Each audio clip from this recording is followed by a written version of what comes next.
Welcome back to this week's episode of the People Success Circle. I'm Mindy East, and I have a guest today that I know is going to enlighten us with the very common topic of change. Why is that so common? Because we deal with it every single day at work and in our lives. And so, with that, I want to welcome Jess Rodriguez. Jess, thank you for coming. Thank you so much for having me. It's so exciting. So, Jess, I would love to hear what brought you to the point where you speak and teach about change in the workplace. And so, if you could just tell us a little bit about your background, that would be great. Yeah, absolutely. So before I even started in a professional career, I actually performed as an improv comedian. I spent many years on stages learning to find a genuine interest in other people and use that interest and those connections to provide levels of entertainment for an audience. Yeah. From there, I moved into sales, which felt like a very natural transition going from improv Yeah. to, selling things.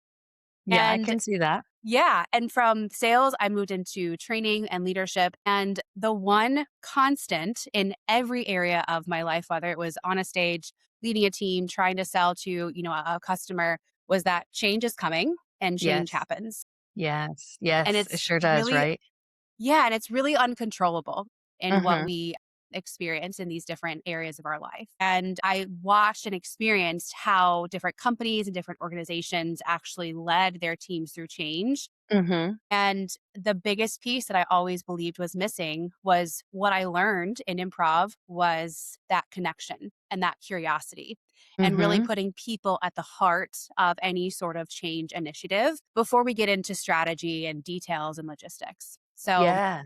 my focus now is helping people and organizations learn how to manage change themselves and then lead their teams through it.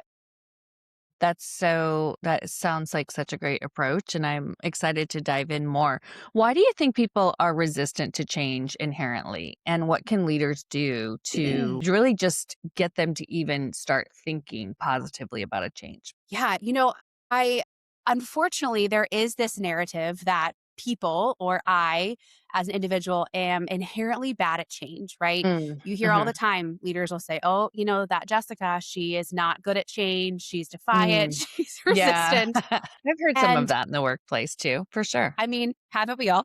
Yeah. And what we really have to, as leaders, realize is if we take a step back and we say, okay, when people hear about an organizational change, they Mhm. feel it, Yeah. right? There is an emotional response that comes with that. And that's actually not a weakness. It Mm. actually has to do with how we are wired. Mhm. So there is this concept by an American psychologist. His name is Daniel Goleman, and it's called the amygdala hijack. You've ever heard Mm. of this idea? Yes, the part of your brain. Yes. Yeah. Flight is it your So fight or flight part of the brain? Is that right? yes, yes. Okay. So, without getting too technical, the amygdala's only job in your brain is to detect fear. It's going to Mm. tell you this is not a safe place. This is not something where we want to be. And I Mhm. think about it when you watch like a scary movie, when Yeah. you're watching the young girl like creep down into the basement because she heard a noise and you see the spider webs and it's dark and the eerie music comes on and you're like, this is not going to end well. Yes, don't. This is your cue to stop, lady. That doesn't seem like a good idea. That's our brain having an amygdala hijack because it's seen this before. It knows what the outcome is going to be or what it assumes it will be. And unfortunately, we have the same response when we hear that change is coming. Mm. And historically, we've had really poor experiences with change. Yeah. Yeah. So, again, as leaders, we have to take a step back and say, you know what? It's not that our teams are naturally resistant to change. People Mhm. aren't looking at change going, I don't want this. Yeah. They're going, I don't want what comes with this, Mm. which is Mhm. often a loss of control, a Mm. loss of input, change in my responsibilities and not having the support I need, change in my team, and I'm missing my work bestie, right? It's Right. what Oh, comes with the yeah. change, not that change itself. Okay. I love how you Yeah. framed that because I do think that's true. I mean, it's more what comes with the change. And it can be even as simple as like being on a new team and not clicking with that Yes. team yet. Cause, Yes. we say in the world of human resources, like every time someone departs or joins a team, you kind of start over with team building, Yes. right? And Yes. so that is inherent change that happens too. Yeah, absolutely. So to answer the second part of what leaders can really do, Mhm. At the very baseline, the most simple thing I would suggest is to stop trying to convince the team Mm. that this is good and that this is Mm. happening. This is going to be great. Rah, rah, everyone's excited. And spend more time trying to really understand what your team's response is to the change. Mhm. Mhm. Keeping in mind that, again, this is just how they're wired. This is what they've been conditioned over time Yeah. to feel and respond. If I lead with this level of curiosity versus assumption and Mhm. direction, Mhm. it really allows for us to go, okay, let's focus on that person first and not about, again, those logistical elements of what's coming. Yeah. So that leads right into your framework of really thinking about change from that curiosity and connection lens. Can you tell us more Mhm. about that? Yes. So I could say the word curiosity 100 times in our time together and I might Yeah. end up saying it, but it is what I teach. It is the foundation for being a change ready leader. For many people, I don't think that a lack of curiosity is intentional. I don't believe that people go into any role and go, you know what? I don't want to ask questions. I want to know nothing, see nothing. I don't Yeah. think Just do that's what I what, say. yes, I don't think that's the idea. Yeah. I do think that we are often taught, especially as leaders, that efficiency is what we need, not exploration, Mm. right? We're not encouraged to take that time to ask questions, to see if something else might work, to see, like, hey, can we go outside the lines here? Yeah. And when I say leader, I want to be very clear. This doesn't just have to be a leader of people. If you're Mhm. leading a program or a project, if Yes. you're responsible for taking somebody through something new, giving them new information, helping them transition the way they work, that's Mhm. all leadership, right? Yeah, for And we're sure. often put in those positions because we have the answers. We're taught to protect time. We're taught to be like, make it efficient, hit the bottom line, like all of these Mhm. things. Mhm. And so when we think about curiosity, it slows everything down. Yeah, I love that. And so how does a leader become curious? What actions do they take? Yeah. The first thing that I teach in my curiosity workshop is what does it mean to be curious? Mm. Because we can sit here and ask questions and then we can say, great, but I'm still going to do what I'm going to do. Mhm. So there's Mhm. a level of curiosity and action that has to come in play. But I would say that asking more questions is really, really crucial. And it sounds so basic, but Mhm. we forget. We Yeah. forget to ask very open ended questions like, tell me more about that. Mhm. Help me understand your biggest concern when you say this is going to make your job harder. Mhm. Just trying to get that dialogue because without that curiosity, connection will not happen. We Yeah. cannot expect to create connection if we're not really willing to listen and hear what Mhm. people on our teams are saying. Yeah. And do you recommend doing that in a group setting or one-on-one during their one-on-one meetings? What's your recommendation? My recommendation is to do it as often as you possibly can. Okay. So if that's going to be one on one, that's great. Mhm. In a group setting, I love doing a timer of curiosity. Yes. Because the other flip side is people will say, we can't just be curious for the next 6 months. We'll never get Mm. anything done. And there is truth to that. So I suggest that teams do like this is a 5 minute window of just, I call it blue sky phase, where anything goes. We can, like, nothing's a bad idea, nothing's a bad suggestion, no wrong questions. We can just sort of brainstorm freely. And then as a leader, you have to sort of bring that back in and provide the direction, Yeah. but as much as you possibly can to find ways to be curious, it becomes more of a natural response than having to remember, oh, yes, I'm supposed to be asking questions right now. Does the curiosity phase sometimes turn negative? And if so, what would a leader do? Of course it does. There's always that flip side. And I do think back to what I said earlier about I don't think there's a lack of and not wanting to be curious. I think there's Mhm. also a fear of like, well, if I Yes. open this door, what's going to Mhm. walk through it? Yeah. And so, as a leader, you're responsible for saying, we're going to have this place of curiosity. Mhm. I'm going to hear what you have to say. I'm going to be open. I'm going to ask questions. But there is that point where you have to turn and say, okay, now we do have to move forward. And I think that's one misconception about curiosity in general is I just have to say yes all the time and it's this unlimited, sort of acceptance. And that's not what it's about. It's you creating the beginnings of trust, which will create with connection for your teams to say, listen, I'm going to hear you out. I'm going to be open and receptive to what you have to say, those ideas, those, opinions. And then we're going to work together to move forward. Because at the Mhm. end of the day, we do know as employees or leaders, there is tasks to be done. There are tasks to be done. Yeah. There are things we have to do. So it's not meant to be a kind of a catch-all. It's meant to be sort of a phase and then we move forward. Yeah, that makes perfect sense. Now let's unpack the connection piece a little bit. Sure. I think that it is so important in the workplace to have connection. In fact, and community in the workplace. In fact, I have another podcast episode about it where my guest that day was talking so deeply about just how people need it at work. They need connection and they need community. I'll link that episode with Becky Pearson Davidson in the show notes too for people who are curious. But let's unpack it when it comes to change. Tell us about that connection piece. Yeah. Um, I'll give you an example. So very Great. early in my sales career, I was working for a tech company and it's a very small company. And so I was like one of the first people to work with the group. And I loved my boss. I loved the leadership team. It was like a dream job. It was great. From one day to the next, we had new owners that came in, which was natural to happen, normal in this type of industry and environment. Small company acquisitions happen. And this new leader came in and sort of just laid out all the new demands, if you will.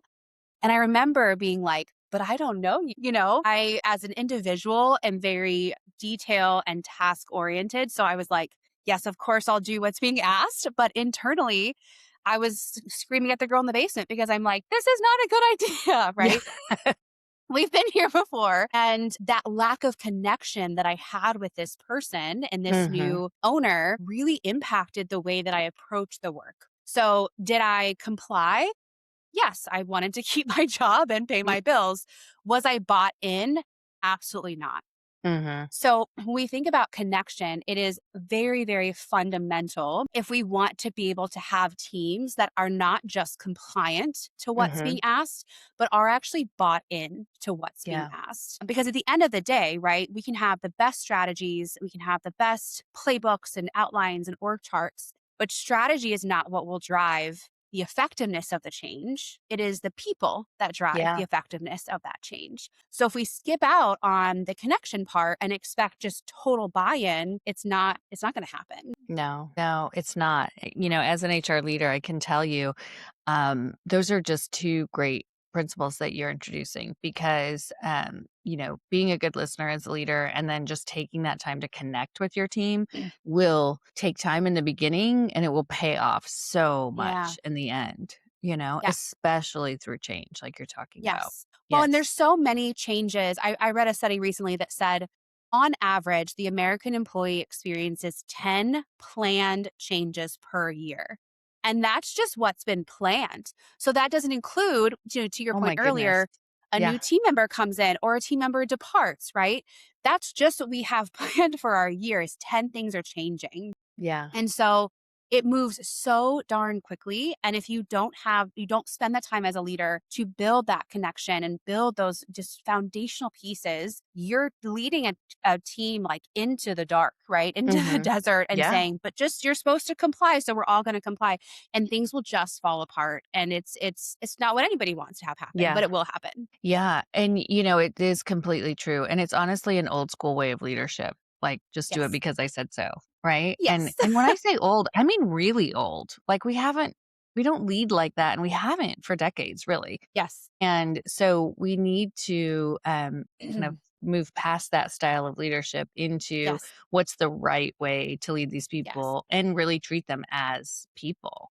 So yes, I love that point. You mentioned, people, and what we forget is that there are people behind the projects, right? Mhm. We Mhm. have to make sure we're prioritizing the people first before we say this is what's being asked, this is the requirement Yeah. because there are so many different experiences that we're relying on and expertise levels that we're relying on and skills and just dynamics. So it's so Mhm. important to put those people first. Yeah, for sure. What are some small human centered efforts that a leader can put into place to ensure that they're not just focusing on the outcome of the change, but Mm, taking people along with them? yes.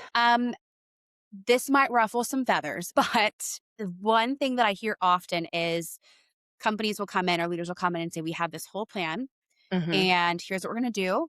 And I will say, great. Have you talked to your teams? And they're like, well, it's not ready. Like, Uh, we need to protect the plan. It's not ready yet. yeah, it's And not I fully experienced, baked. yes, exactly. It's Yeah. a half-baked thought. I'm like, great, that's the perfect time, right? Mhm. My first leadership job, I'm like leading a team of people. Mhm. I was so notorious for this because I thought that's what people wanted. I Mm. thought it's my job, right? Again, I had this level of expertise, this level of knowledge. It's my job to have this fully prepared plan and process. And so they don't come in feeling like surprised or uncertain, or they don't have any of those holes. Like I'm going to fill in all the gaps for them. And that's the best way that I can lead. And it was so ineffective because you're leading a team of, let's say, 5 people. Well, all of them have different questions. All of them have Yeah. different opinions. All of them experience this differently. And there's no possible way for me to think through all 5 of those different dynamics when I'm creating this plan just with Yeah. my brain alone. Yeah. So it feels counterintuitive, I think, a lot of times for leaders. And we go back to that question of, well, do I open the door too quickly? What comes through? Yeah. And so I just encourage people so much to ask those questions and include people Mhm. because they want to be brought along. Yeah. They want to be included in all of these ideas and planning. I think most people are not looking at change going, I don't want this. Again, it's I just want to be included in it because last time I wasn't and my Mhm. entire job changed. Yeah. Yeah. I am an HR consultant, I call it in my day job, my company, and I work with different business owners. And just yesterday here at my office, I had a business owner here who was rolling out new roles and responsibilities for the leaders, Mm, pay structure, kind of all the things. sure. And my advice to her, and I'm curious, really curious what your thoughts are on this. My advice to her was like to figure out 4 to 5 questions that she could say, "This is what I have so far. These are some 4 or 5 areas where I actually wanna pause and get your input. It's not fully baked, Yes. because I want to know what you think about this coming, upcoming schedule change or upcoming bonus change or whatever, you know?" Yes. Is that something you would recommend? Because I honestly, like, I just kinda thought about it in the whim. I was like, "Let's figure out 4 or 5 different places that we could purposely stop and ask questions." Yes, I think that is a great suggestion because I don't think it's meant to say, hey, we're changing our entire process. We want to open this up to every single person throughout the entire thing. Yeah. You'll never get anything done, No, you'll right? never get everywhere So done. there does have to be some intention there. And so I love the idea of saying within this, sort of plan, here are the 5 stages or 3 stages where we will bring people in. I'm doing something similar with a client right now. They're working on some messaging change and we have focus groups that we're working Yeah. with to say, what is your, thought on this? And what Mhm. is your opinion or experience? And where that really supports the project and the change itself is then when we can present it, we're able to Yeah. share, this was the truth we heard from you. This Mm. isn't the truth that we think Yeah. is true. This is what you all have shared. Mhm. And so whether it's picking those stages along the process or finding those focus groups to support you throughout, I think it's a great way to bring people in. Mhm. And I think a lot of times people will say, well, the managers are the focus group and they're responsible. And I would really say, like, take it a layer deeper because Mm. the managers don't always know the ins and Mhm. outs of the day of all their team members depending on the size, and there's so many Mhm. different nuances. Yeah. So bringing folks in strategically is very important. And I like the milestone suggestion you made. Yeah. I literally came up with it in the moment. Yeah, it's great. So, that's why I Yeah, was like, you're on the I right track. wonder." You're doing great. Yeah, I was Yes. like, "Am I on track on there?" I'm not sure. Yes. Yes. Because I do know that anytime I don't Mhm. know, even for me, I feel like if someone just comes in and kind of like lays out, "This is the new plan, here you go." I love to input. It's just part of who I Of am and my course. Of strengths, course. I think Of course. everybody does. I'm a Everybody Gallup does. certified strengths coach, and so I am always secretly analyzing people's strengths, but I would also say Sure. I would also say that I think people really just like to be considered. Building in some of that, it doesn't mean they have like carte blanche to change everything. And Yes. certainly there is a leadership team that is going to, finally guide this. Yes. But Yes. it is good to get their thoughts and opinions so that it's not just like walking in, laying the new map on the table and saying, "Okay, you all have to follow me exactly how I say you should follow me when and where and why." Yes. There isn't there I think what we're forgetting as leaders is there is no longer this blind loyalty. And there No, I think I probably agree, Jess. used to I be. totally agree. And I'm saying that because I was a blind loyalty person. Like I was the person Me who was too. like, whatever you want me to do. But deep Yeah. down, I'm like exploding because I'm like, this doesn't make my job easier. Like this is actually harder. Yes. And it can be small things. I remember working for a company once where I traveled a lot. So I had, constantly was doing expense reports and they changed the expense report program where we could no longer do expenses from our phones. So I had to like keep like we worked backwards and I had to Yeah. keep the receipts and it was just such a pain and it was so small. But I remember thinking if you had asked the individuals who do the most expense reports, we would have Right. said, "This is bad. This is not gonna Yeah. land well. Yeah. We're not gonna do it." And I will tell you, Mindy, I then never did an expense report on time because Yeah. now, Yeah. not intentionally, but now it made my job harder. And so it's Mhm. those small things to say, "Hey, like, I will do it. I will Yeah. comply, but, we're not in this state again of that just like, I'll do whatever you want." We really aren't. So there No. has to be like if we want our teams not only to buy in, but to stick around. Mhm. Right? Like we know the cost of turnover is super high and we don't want to have to lose people and you invest time and they invest in you and you want to Mm. keep your teams, you've got to include them. Yeah. For sure. For sure. And I think it's typical for it as new generations, come Yes. forward and things that, we it's just not the way that it used to be. There's so many different ways to work now, whether it's remote or hybrid or Yes. big company, small company, startup. I mean, there's so many different ways that someone can work and they choose that. And so if we don't guide them through change in a productive Yes. way, Yes. then we risk losing them. Yes. Yeah, Absolutely. for sure.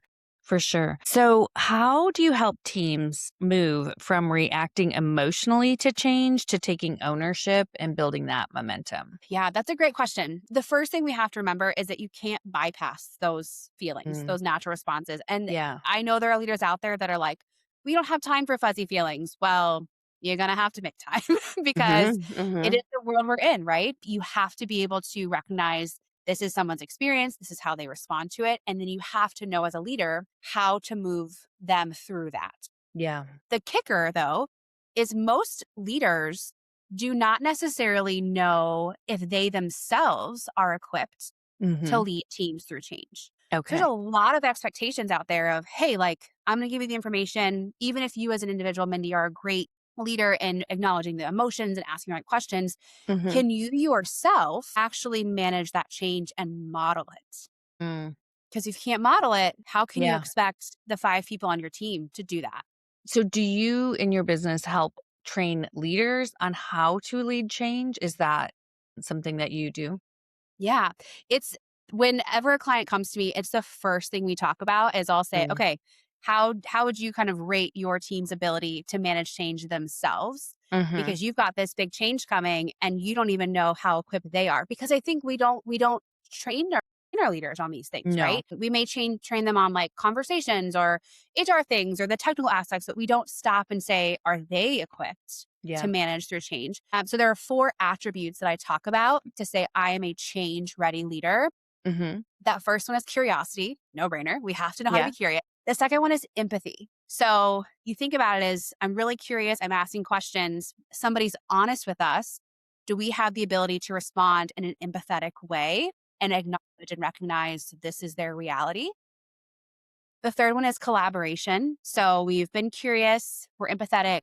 Now we have to work together. I have to be Yeah. open to doing new things. And then that last one is adaptability or agility. Okay. So where people typically get stuck is at very end is they'll say, I asked the right questions. I was empathetic. We worked together, but I'm not going to do what they said. Yeah. Like I can't, I cannot change anything. I'm going to stay in where I'm comfortable. Mm. So we work through those 4 key attributes together. And that's what I encourage companies before you expect these folks to come in and just like nail leading through a change, make sure they're equipped and ready. Yeah. And then they can model those 4 things for Mhm. their teams. Mhm. So when you ask the question about, emotional reaction to ownership, you really have to start with yourself. It has to do with the individual. Do I Yeah. have these skills to do these 4 things? If I can create trust, I can create Mhm. connection, and then I can demonstrate that to take my own ownership and then begin to Mhm. lead my team through that as well. Yeah, and I would imagine, I think we forget sometimes that leaders are human too, and they may not love the change that they're being asked to make. Totally. I know in your career you've experienced that where you're getting something from the top down and Right. you're like, I don't like anything about this. Right. But Not the you right being in timing, not the right yes, message, all of if it, they but would have you're, asked like, me expected to put on a face yes, that you yes, will lead through it, and so I love that yes, you stop and make sure the leaders are ready to handle the yes, change before it goes down to the team. I think that's yes. so, so important. Yeah. Yeah. I think there's also this shift when you focus on that ownership as a leader yourself first. You then begin, because you can model it, you then can take your teams through those 4 attributes themselves, right? You can Mhm. teach your own teams how to be curious because you know how to be curious. So Right. when you come in and say, hey, team, this is what's changing, whether it's, Mhm. we got a new expense report platform or we're doing a massive overhaul, Mhm. here's how we're going to show curiosity throughout this. Mhm. You can't expect your team to be open and receptive and willing to try something within this change if you yourself are not. Yeah. Yeah. Totally, totally, and I've seen that many times, and I've been the leader where it's been Yes. like, "This is what we're doing now," and you're like, "Shoot, like, Yes. this But one's I gonna don't be want to. hard. I know this is gonna Yes. be hard for me, and how Yes. am I going to still lead?" Because truly, that's what a leader has to do. We don't always get to decide what change is going to happen and what isn't Yeah. going to happen. Oftentimes, they're, quote, unquote, "forced on us." Yes. And that's just part of being an employee at a company, right? It is. And even though, to be honest, there are changes that are forced on us that have nothing to do with a leadership decision. And I think back to like COVID, right? Sure. And our whole world's changed, Yes. whether or not we wanted it. And business had to change. Or, Yes. you live in Indiana and you got a big Yeah. snowstorm, and maybe Yes. your event had to go online versus in person because, that's just the circumstances we're given. So I Yeah. love that you talk about change with the person because you're really helping leaders and just individuals become better at change for really any aspect of their life. Yeah. Thank you. And I agree. And I think people get caught up in, well, I can't always control the change. And you're right, Mhm. you cannot. But you Yeah. can absolutely control how you lead your teams through it. Mhm. As Have. we wrap up, I have one final question for you. Sure. So, if you could give leaders just one mindset shift to help their teams navigate uncertainty with that confidence and resilience, what would that be? There's so many things I would leave as takeaways. We've talked a lot about curiosity. And so I do want to be very clear, though, on that flip side is when we're approaching change with curiosity, with empathy, with this mindset of openness, Mhm. it doesn't mean it's a magic wand. Mhm. Human centered leadership is going to increase that trust. It's going to increase that connection, ultimately, will increase that buy in, but it does not guarantee a universal agreement. And Mhm. it does not always guarantee a long term fit. Mhm. So people will often ask me, well, what if somebody just does not want to do it? They just don't want to be part of the change. And what I say to that is it's okay because not Yeah. everyone will land in the same place. So when you're faced with that uncertainty, you have teams that are you feel are being resistant. If you've gone through all of the different steps and we've been curious and we've been open and we're asking all the right questions, you will find that some people will fully lean in. Mhm. Some people will simply comply until they figure out where they want to land next. And some people will just say, hey, this no longer aligns with what I want to do, where I want to work. And that's a very hard, but it's an honest outcome. Mhm. So Mhm. as leaders, I just want to leave this with you're not responsible for requiring buy-in, but Mm. you are responsible for how you lead people through the process and the experience they have with you as their leader. I think that is so wise, and it's good to know that going in, right? Like, the Yes. outcome might not be sunshine and roses, Yeah. and that is to be expected. It's to Yes. be expected. And I do think, we tend to feel bad when someone decides to leave, or when someone Yes. doesn't, we feel bad. But honestly, another one of my clients just had one of their star employees leave after some policy changes happened, and she left on good terms and, Sure. gave her notice and everything, but basically was like, I don't think I'm going to be able to comply to the new attendance procedures and policies. And I think I want to like exit before something bad Yeah. happens. And Yes. it hurt them because they're like, she's a great employee. And I said, but she's telling you that she's not Yeah. gonna be able to adhere to attendance, and at this Yes. point, you can either make that attendance policy adapt to her, which Yeah. we really don't wanna do, Not doing that. or we say right, we don't wanna change the policy just for one person, Yeah. or we say it is a natural part of business that people come. Yeah. Well, Jess, thank you so much for your time today and for wisdom and insight. How can my listeners find you? Yeah, I would love to connect with any and all of you. You can find me on Instagram, LinkedIn, or on my website at jessrod.com. Great. Well, we will make sure that all of that information is in the show notes. Jess is an change expert that can help both your company and also come speak and do workshops at your company. So definitely check that out. Again, Jess, thanks so much for coming, and stay warm up there in Indiana. Thank you so much for having me. If you enjoyed this week's episode of the People Success Circle podcast, please share it with a friend and leave a review. We would love to have you subscribe and get ready to listen to next week's episode.